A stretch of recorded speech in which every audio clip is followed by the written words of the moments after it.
c'est Aurélie. On se retrouve aujourd'hui pour une nouvelle vidéo, la première vidéo de l'année 2021.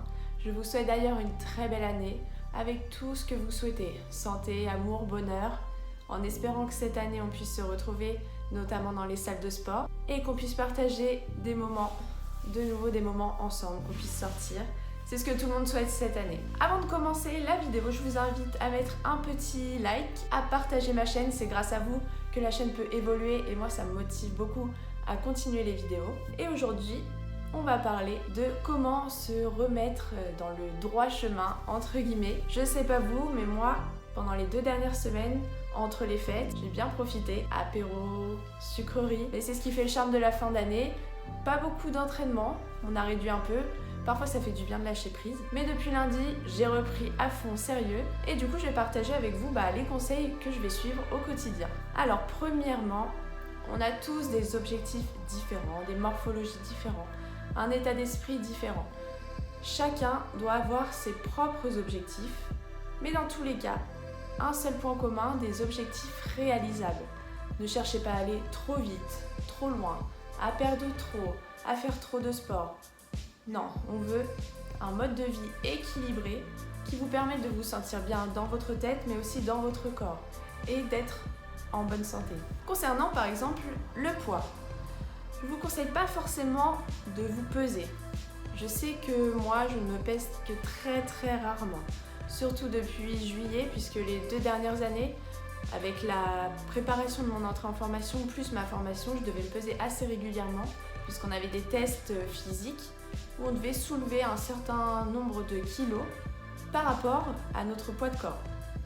Donc forcément je devais me peser pour surveiller et je sais que c'était pas toujours une bonne relation avec la balance.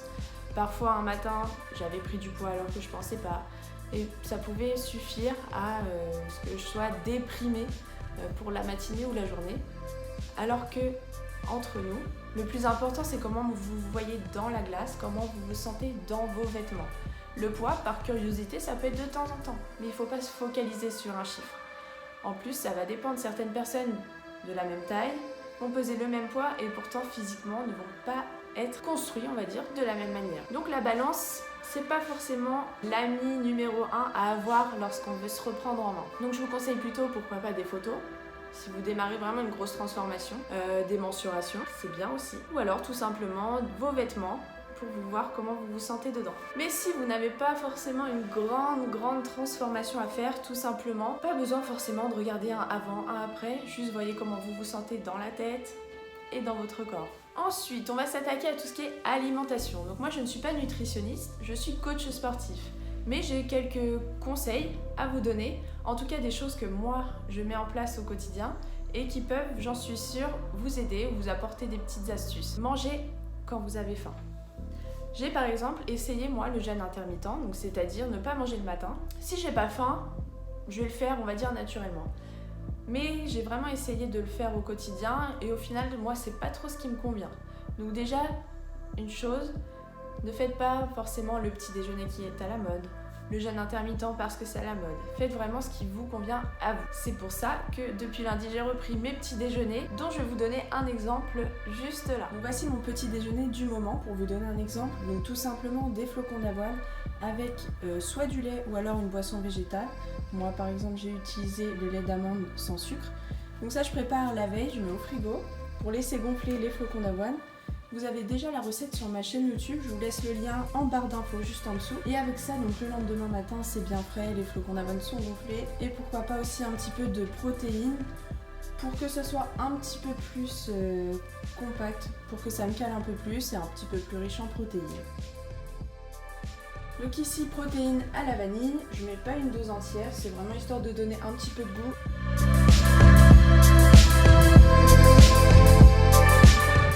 Donc ça c'est vraiment facultatif, comme je l'ai dit précédemment. Ici mon but ça va être de faire plus attention à ce que je mange, de manger un peu plus léger que pendant les 2 semaines de fête de fin d'année, mais surtout pas perdre en muscles. Et donc pour ça il faut que je garde un bon niveau de protéines. Hop, une fois que c'est fait, on rajoute la banane. Donc moi généralement ça va être soit une banane ou des fruits rouges. Fruits rouges que j'achète surgelés. Bon là j'en ai plus, donc ce sera juste banane. Et pour la petite dose de lipides en plus, et le petit côté plaisir, parfois, on va dire souvent, je rajoute une petite noisette de beurre de cacahuète.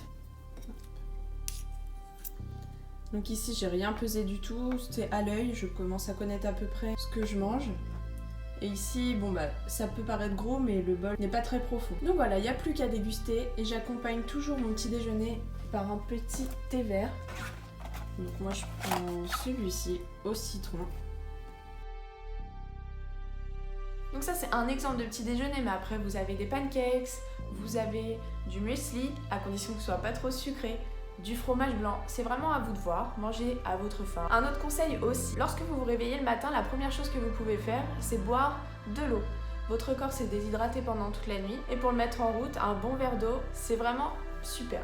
Ensuite, au niveau des autres repas, en général dans l'assiette, ce qu'il est conseillé, c'est d'avoir une bonne répartition des féculents, des protéines et une bonne part de légumes. Donc voilà, ne négligez pas les glucides, donc féculents.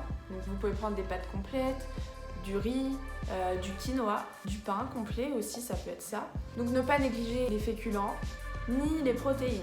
Voilà, moi par exemple là mon objectif, ça va être de m'affiner un petit peu, parce que voilà, j'ai repris un petit peu pendant ces dernières semaines, mais je veux pas perdre de muscle. Donc protéines, très important d'avoir une bonne dose. Si ça vous aide, vous pouvez calculer combien vous avez besoin de calories dans la journée, vous pouvez peser vos repas, mais à condition que ça ne devienne pas une obsession. Faut pas que la nourriture ça devienne une obsession, faut vraiment que ça reste quand même un plaisir et c'est quelque chose dont votre corps a besoin.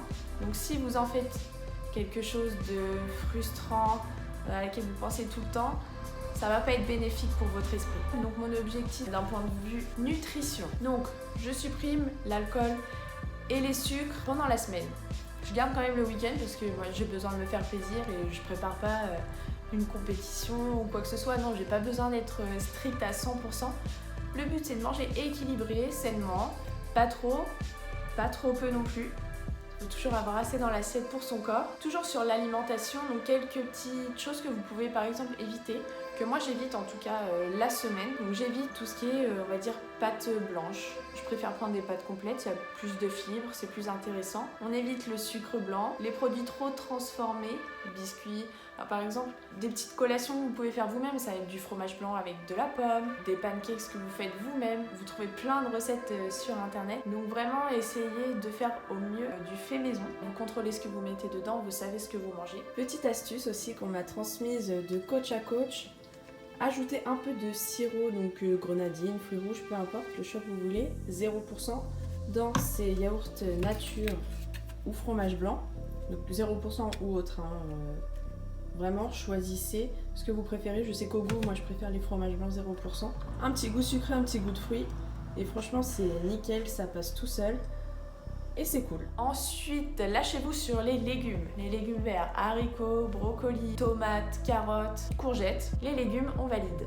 N'hésitez pas non plus à manger des fruits. C'est du bon sucre, vous pouvez les manger.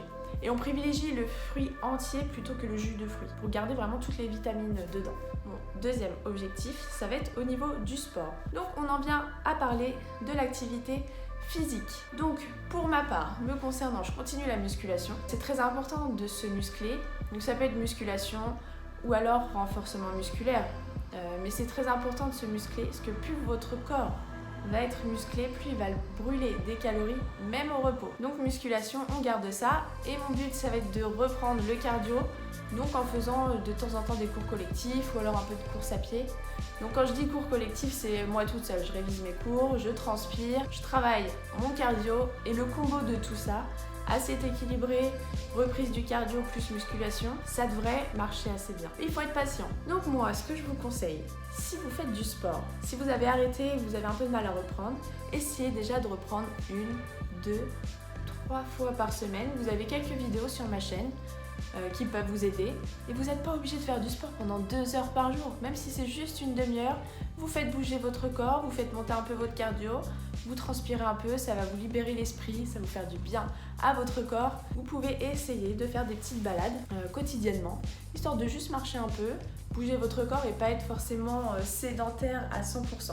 Du coup, si je peux faire un gros résumé de tout ce qu'on vient de dire, ça va être ne pas se prendre la tête, ne pas se priver, ne pas se sous-alimenter, continuer de se faire plaisir en ayant des assiettes équilibrées, colorées, nourrissantes qui vont donner l'énergie nécessaire à votre corps, bouger, essayez de ne pas rester trop immobile pour faire du bien à votre corps, même si c'est 10 minutes par jour, 10 minutes d'étirement, de mobilité, de marche, et essayez de bouger au maximum.